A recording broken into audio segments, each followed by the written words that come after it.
Coming to you live from the MediaPlex in downtown Windsor, this is a presentation of St. Clair College Journalism. Good evening. I'm Rhiannon Lotz and you're watching MediaPlex News Now.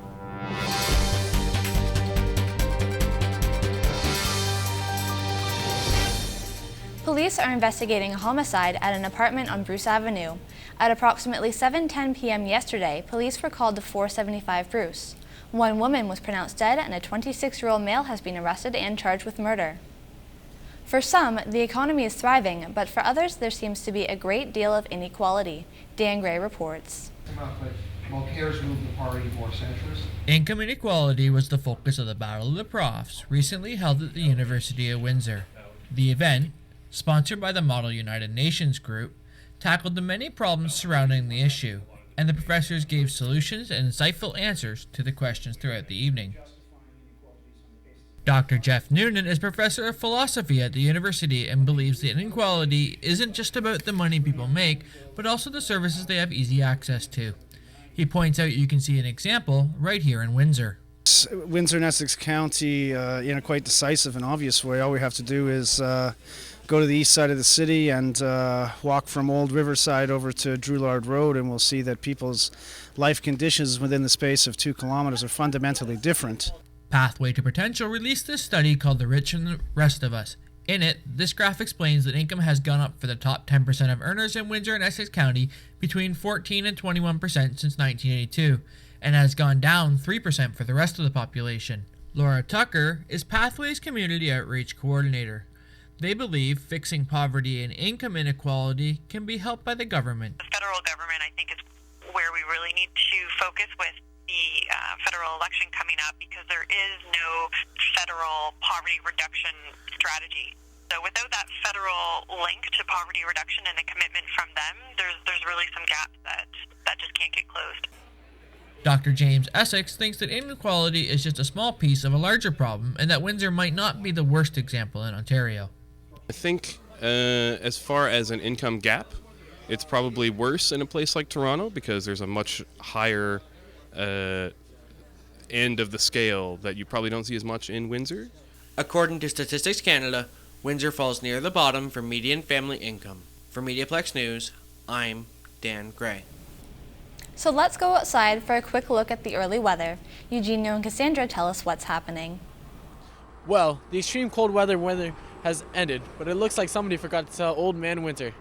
Tonight it is expected to go down to a bone-chilling -15 with a few flurries. We'll be back later with your full 3-day forecast. Back to you, Rhiannon. The craft brewing craze has come to Windsor in a tangible way right downtown. Tecumseh McGuigan reports. Windsorites looking to drink craft beer now have a new option. Craft Heads Brewing Company is set to open this Friday after a year in development. With around a dozen beers on tap and room for over a dozen more, Craft Heads are trying to set themselves apart with the kind of beer they offer. Me and my partner Brian, we've traveled all over the U.S., Michigan, Ontario, going to different breweries, and we've tasted all the beer from all these different places, and we're really trying to bring that to Windsor. We're trying to bring these really phenomenal beers that we've had and introduce them to Windsorites, because I don't think we really have anything around here like that. Both Steve and his partner, Brian Daddock, started brewing while working at Chrysler's, and Brian believes over the years they have refined their process. A lot of the stuff that we've done, Steve and I, is trial and error. I guess that's the best way to learn. When you make a bad batch, you learn really quickly what not to do. So for the last few years, we've been doing some pretty good batches. Beer is not the only thing brewed at Craft Heads, however. Barista Ron Roy is ready to serve coffee as well. Just trying to get everyone to sort of appreciate like independent coffee, independent shops more so. Just have a good taste of like craft beer and plus brewed coffee. Craft Heads marks the third microbrewery opening in Windsor, and they hope they aren't the last. For MediaPlex News Now, I'm Tecumseh McGuigan. Speaking of brewing, our UK correspondent checks out the pub scene in Gillingham, England. Hello again from Gillingham, Kent in the United Kingdom. I'm Sean Prevost, the MediaPlex correspondent, and for this edition of the British Beat, I thought I'd take a look at the British pub scene to see how it compares to our own back in Canada. So let's take a look. First, we're going into the barge, which is housed in an 18th century building used for prisoners from the Napoleonic War and naval officers stationed in the dockyard. In the early 1900s, it became a pub called the Cricketers until 1991, when Tim Robinson bought the pub, renamed it the Barge, and did extensive renovations. It now belongs to his daughter, Charlotte, who tried to keep the same atmosphere her father started. We like to keep it really bubbly behind the bar, a good atmosphere, talk to the customers, not all dull, and just be happy. So when they come in, they see a happy face, and they're like loads to do, like there's ice throwing, water fights, just to keep it like that sort of like, I'm not staff, I'm not any higher, I'm not management. Doesn't matter what I am. I want to be your friend. I want to talk to you. My dad, he came up with this little quote. There are no strangers here, only friends who have not yet met, which is a very true saying, because you do come in here as a stranger, but you do leave as a friend. Now I'm going to take a look here in the Ship Inn to see just what they have to offer people here in Gillingham. The Ship Inn is an old 14th century smuggler's inn with tunnels used by smugglers to get to and from the River Medway. It's now a family pub featuring a carvery, providing various meats to enjoy for lunch, as well as the traditional bar on evenings to enjoy a pint. Owner Angie Parfit says she tried to create a place for everyone. Nice, warm, friendly atmosphere, and so people bring the children and they feel safe bringing the children in. In the summer we have barbecues and things, just to create somewhere nice where people want to come with their family rather than, and it is a traditional pub as well, in the evenings, but it's kind of for everybody. Now, as you can see, the pub scene here in the United Kingdom is very different from what we're used to back in Canada, or at least in some cases, in that it gives a more community or family atmosphere where people can feel okay to bring their kids in, get a pint to drink, and still also have a wonderful dinner or lunch at the same time. That's all for me now here in the United Kingdom. I'm Sean Prevel for the MediaPlex British Beat. Back to the MediaPlex. Haley Treelout is the co-creator of True Reflections and a Miss Canada candidate. She sat down with us on this edition of 3 Minutes With. I'm Justin Thompson, and today we're going to be talking with True Reflections co-founder and Miss Canada pageant contestant, Haley Treelout. Haley, can you tell us a little bit about what True Reflections does? Absolutely. True Reflections is basically a base for people to come forth with what makes them different. They can talk about maybe the gap between their teeth, or even something mental such as anxiety, depression, really anything. It's a base for people to flaunt what makes them unique. Yeah, so how did you come up with the idea for True Reflections? Well, I wanted to do a fundraiser before I left for Miss Canada, just to kind of show that I really, really care for my community. One of the ideas that I wanted to do was just a dinner, something kind of boring and bland, but I wanted something that had a unique twist to it. And with True Reflections, we have something that is kind of new. It's some photo shoots where people stand with a sign that has something written on it that makes them different. So this dinner was going to have these photo shoots, and after people really started showing interest in the photo shoots, we decided to kind of take it one step further and make it an actual organization where people can submit it all the time and donate whenever they want. So, okay. So you're leaving for Miss Canada in about 2 weeks. Can you just tell us a little bit about that? Yeah, absolutely. Miss Canada, I signed up for it a couple of months ago and received word that I was going to be representing Ontario because I'm already Miss LaSalle. So I'm going over there March 4th, and I'm going to be there until March 8th, and the pageant is March 7th. And I'm super excited getting to meet all the girls. I'm trying to brush up on my French because I suck at French, but other than that, I'm really excited for the experience. Yeah, that's very exciting. So in the future, what do you think True Reflections will eventually become? Like, what are your hopes for it? Hopefully it makes it worldwide. We want this to be a base where people can go to. It doesn't matter where from or what kind of thing you feel makes you different that maybe you weren't confident with before, or something that you're still struggling with. I'm hoping that it makes it worldwide so that people from everywhere can kind of find that acceptance within themselves and then find it with other people. Okay. And speaking of worldwide, I noticed that you recently touched base in the UK. So can you tell us a little bit about that? Yes, there's a band, Devil and Faust, I believe is how they pronounce it. I don't know, there's the English twist to it, but they found some interest in the base that True Reflections has, and they said that they were very interested, that their music has that kind of message in it for acceptance and depression and all that. So they found us on Facebook, and they decided to kind of support us in whatever way they can. All right, well, thank you for your time, Haley, and Thank good you. luck. I'm Justin Thompson, and you've been watching 3 Minutes with Haley Truelout, Miss Canada pageant contestant and co-founder of True Reflections. In a MediaPlex exclusive report, Sean Garrity tells us of a lethal virus that is proving deadly to dogs. This is De Niro, a tanned 85-pound, happy-loving family dog. This is a dog that sleeps in my bed, lays on my couch. He's treated like one of my kids. He don't roam around anywhere, ain't eating garbage. He's not in the alleys sniffing other poo. Kim Ribberty says De Niro was always a content and playful dog. Then one day, he stopped being himself. That's when Ribberty knew something was seriously wrong with her pet. Okay, I gave him some baby gravel, settled his stomach. But he laid around most of the day. I thought, okay, fine, just not feeling well. Nothing big, no big deal. That night, he threw up again, and then a couple times throughout the night. The next day, he don't want to go outside, he wouldn't get up, and he looked like just sad, like sickly, and late, like really lethargic, laying around, didn't want to do nothing. He looked like he lost like weight in 24 hours. I'm thinking, what the heck's going on? After realizing he was not getting better, Ribberty waited a day. Then she took her pooch to the closest veterinary animal clinic. That is when the doctors told her the heartbreaking news. We're going to test the blood. It came back. I can't even think of the name of it, whatever it's called. What's it called, Jen? Leptocirrhosis. Leptocirrhosis, she said. Kidney and liver failure. She said basically he was in the first stages of like liver and kidney failure. A.J. Kaler from the Central Animal Hospital in Windsor said lepto cases are showing up more frequent. Oh my God, last year lots in Windsor, lots.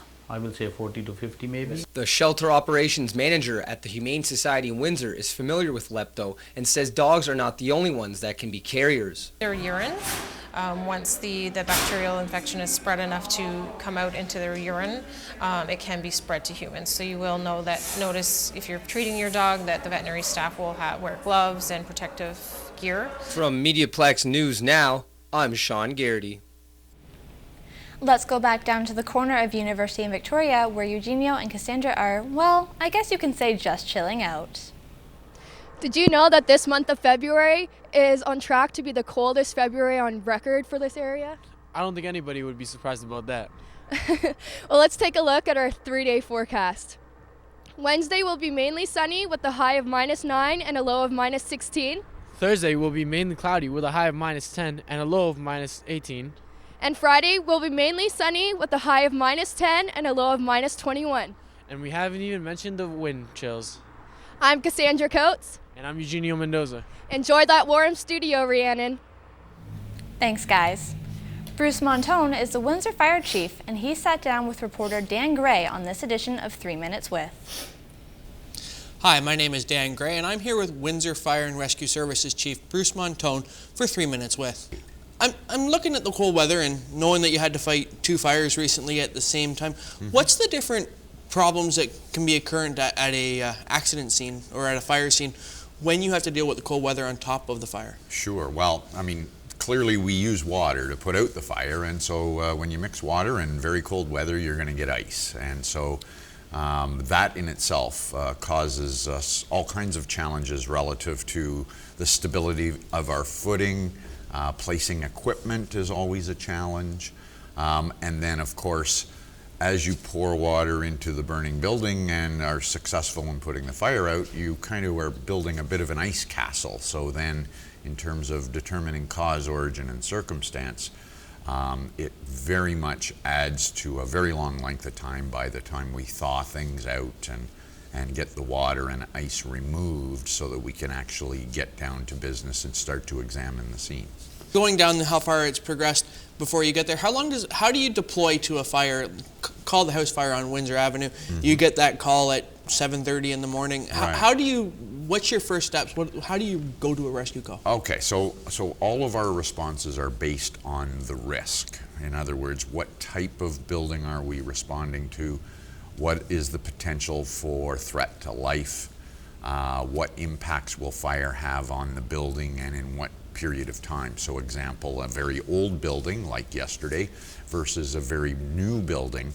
Newer buildings are built with what's called lightweight construction, and although they're structurally very, very sound, when fire impacts lightweight construction, for example, we can have main structural failure in as little as 10 minutes. So after it's all said and done, fires out, etc., you've been calling, a lot of people will hear the Ontario Fire Marshal's been called in. Right. What are the reasons for the Ontario Fire Marshal being called into a scene, and what do they do once they get there? Okay, so it's actually a partnership, and in most municipalities like ours here in Windsor, you have three parties involved. You have the fire service that is mandated by law to determine cause, origin, and circumstances of every fire. Then one of our partners, the Office of the Fire Marshal, they have a legislative mandate, and they must be called, and they will respond when there's a fatality, when it's a large loss, so more than $500,000, when there's a gaseous explosion, or if we suspect arson. So those are the criteria when the Office of the Fire Marshal would be called in. And then, of course, our third partner is Windsor Police. So once cause is determined, or we can determine that it looks like a crime has been committed, then we will involve our third partner, Windsor Police. And it's done in cooperation with each other. So, knowing all of what we've talked about, what are just a few tips that you would give people to deal with something that you'd worry about in the wintertime that might cause a fire, that not so much in the summertime? Relative to cold weather, this time of year with these excessively cold temperatures, people always want to supplement the heating system that they have. So space heaters are brought out, those kinds of things. They like to curl up on the couch or in their most comfy chair with a blanket or maybe that Afghan that Grandma made us. And what often happens is that space heater is too close to combustibles, other things that will burn. So maybe the chair itself or the blanket that you're using is just a little too close to that space heater, and eventually it's going to ignite those things that are too close to it. Thank you for your time this morning. My name's Dan Gray. This has been 3 Minutes with Windsor Fire and Rescue Services Chief Bruce Montone. Our newest segment is Style File with Ashley Ann Mentley and Alana Wills. Take it away, ladies. Hey guys, welcome back to the Style File. Today we'll be discussing the 2015 color of the year, Marsala. Since the year 2000, the Pantone color industry has been choosing the color of the year. This color then goes on to influence trends we see in fashion, beauty, and design. This year's color, Marsala, is a deep, rich burgundy-like shade that has already been seen in the malls and all over the runways. J-Lo rocked the shade in a beautiful and very subtle way when she wore this deep lipstick to a 2013 movie premiere. Kanye West, on the other hand, wore this shade recently at the Grammy Awards this year in a not-so-subtle tracksuit. Ashley Ann had the opportunity to sit down with Windsor's own fashion expert, Amanda Reed, to talk all things Marsala. Let's check it out. Hi guys, Ashley Ann here, and today I'm joined by local fashion blogger Amanda Reed. Amanda has been running the blog Rose City Style Guide for just over a year now. Thanks so much for joining us, Amanda. So let's jump right in. Tell me, what do you think about the 2015 color of the year? You know what, the Marsala color is one of my favorites. I'm biased completely because I've already donned the shade a couple times, but it's great for both fashion, beauty, and interior decorating. Very true. Do you have any tips on how people can style and wear the color? You know what, in terms of fashion, it works both as a statement piece and complements the rest of your wardrobe, especially if you're wearing neutrals. But when it comes to beauty, of course, on lips and cheeks. Definitely. That sounds like it would be beautiful. And it is definitely a darker color than what we've seen Pantone come out with in previous years. Do you have any tips on people who maybe want to brighten it up a little bit more? You know what, I'm not sure about even brightening it up. I think I like it as is in terms of it's just a warmer and deeper color compared to the last two years with the emerald and the purpley color. So this one is an ultimate fave of mine, and I wouldn't want to lighten it up any more than that. Perfect. Well, there you have it. That's the 2015 Pantone Color of the Year. Thanks for joining us, guys. For more of Amanda's amazing tips, check out her website, rosecitystyleguide.com. That's all for today, guys. Make sure you tune in next time when Ashley and I will be discussing fashion's biggest night, the Oscars. Take care, guys. Stay styling.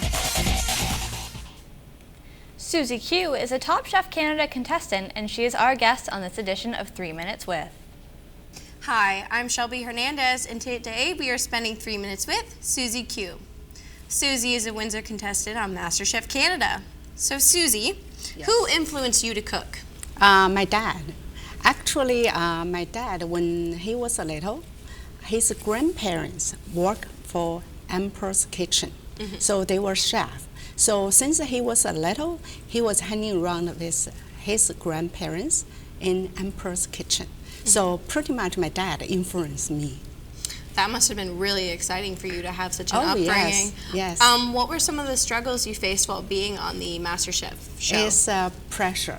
Think about it. The people from all over the Canada, BC, Vancouver, Halifax, Windsor, Toronto. So that's the high pressure.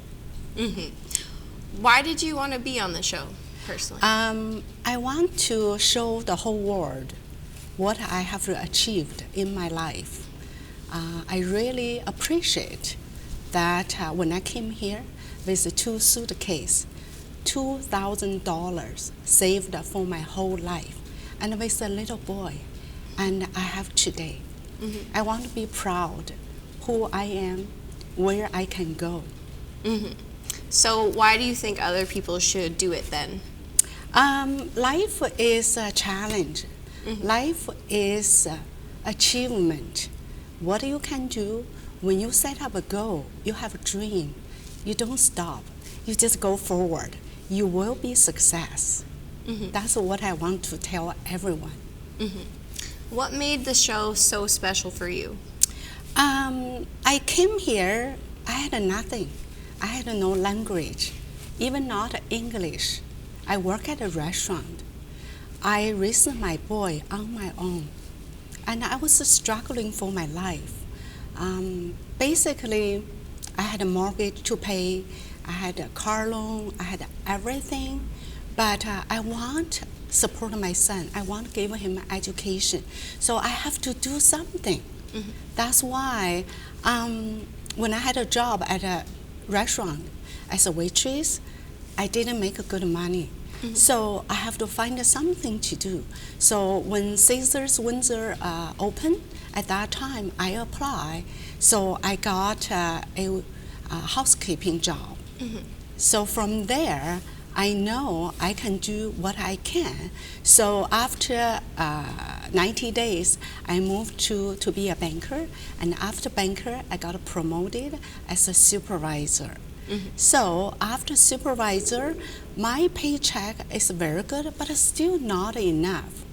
So after that, Christmas time, I remember my colleagues, they will bring cookies, nachos, chips, dip. I will bring my spring roll, egg roll, dumplings. So everybody loves it. So people start asking me, can you teach me how to make? So I did. So from there, I started cooking for people, do in-home cooking, catering, teaching classes. So I got my passion. Back home, my age, I'll be retired long time ago. Okay, all the job they ask, you have to be under 35. Here, I feel like I have a dream, I have a goal, I can achieve as long as I work hard. So I'm very, very proud to be Canadian.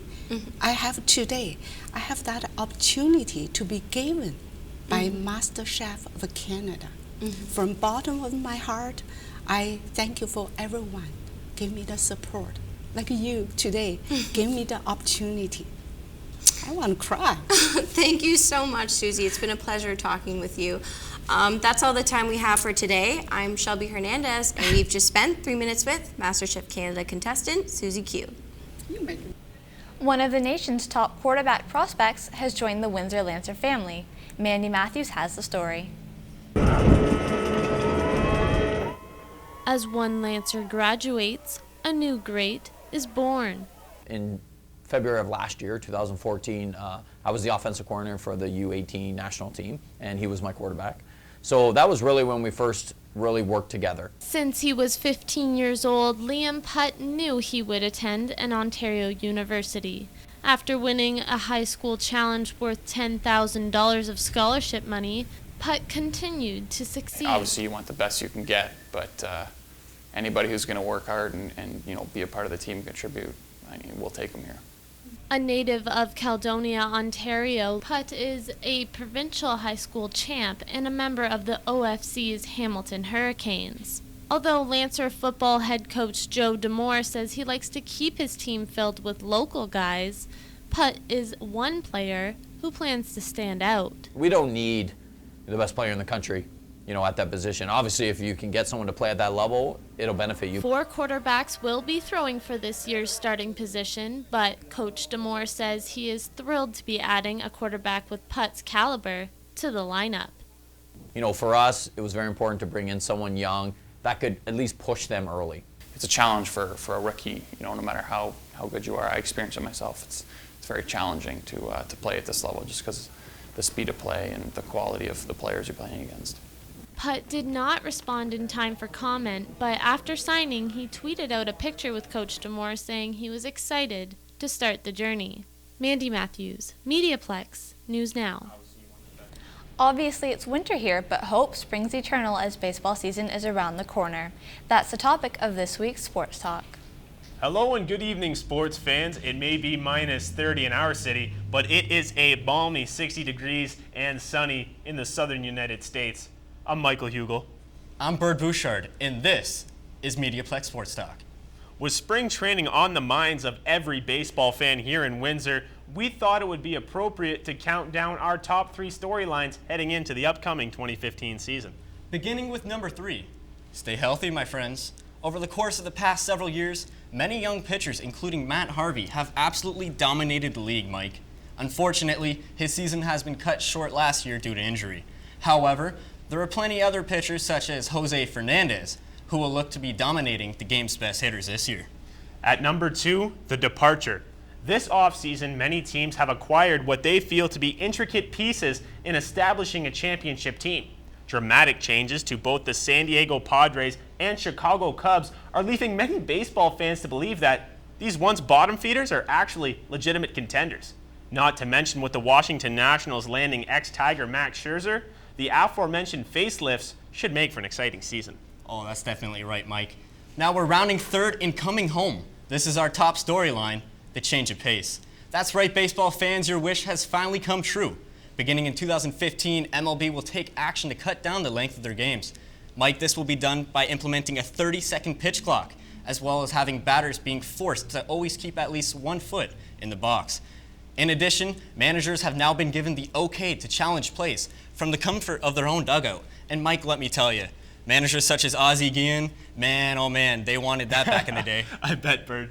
Well, 3 strikes and we are out of here, folks. I'm Michael Hugel. I'm Bird Bouchard. And we are giving it back to the news desk. Thanks for tuning in. I'm Rhiannon Loss, and this has been MediaPlex News Now.